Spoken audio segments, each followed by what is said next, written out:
Good morning guys, nandito tayo ngayon sa Pasay at makita nyo naman ito, bus 555, yung B8R, yung first class Tugigaraw PTEX.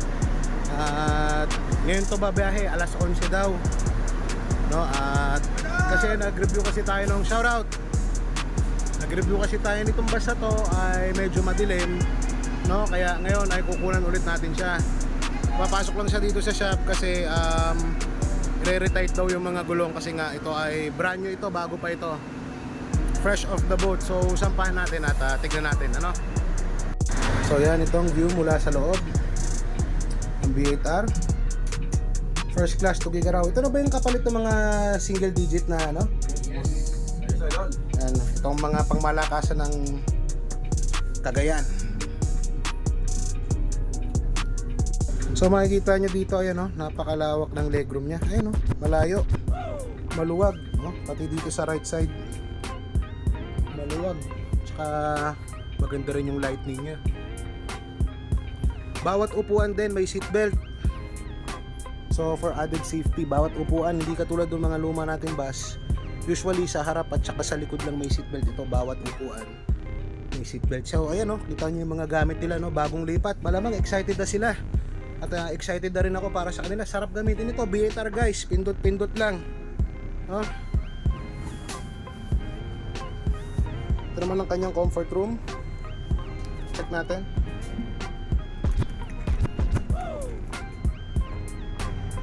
Uupo daw habang umiihi.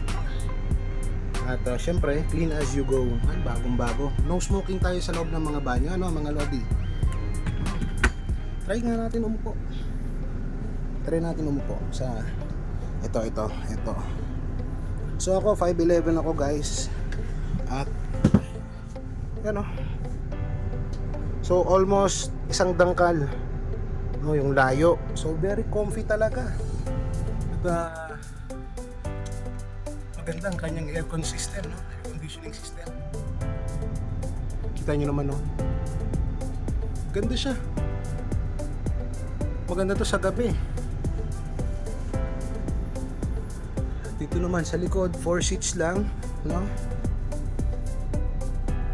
naka-recline ito. So hindi natin ma-check yung legroom nya. Legroom is still good, kaso itong mga armrest nya ay hindi nare-recline. Pero overall, wala akong masabi, napakaganda. So yan, umaandar na tayo. Automatic transmission, so pindot-pindot lang. Yun ang turo ng Volvo pagka mag-change ka ng gear. Halimbawa galing ka sa reverse, neutral ka muna, tapos tsaka mo pindutin yung drive. Yan, so papasok siya dito para mag-retight ng mga gulong, tama ba? Retight ng gulong. Retight sa nakagulong. Baka may isa-shoutout ka. Sa misis ko. Yun, shoutout daw sa misis niya. Wala daw, camera shy. Camera shy. Shout out sa mga kasama ko rito, yung mga malapit ng bumaba. Wala na. Hindi na kayo makakababa. Hindi na sila makakababa. Bawal na at bagong bus. So pagsampa mo pa lang, ayan na ang babati sa'yo, first class Volvo. Sila mga gagamit ito. At yun, lalagay sila ng AdBlue.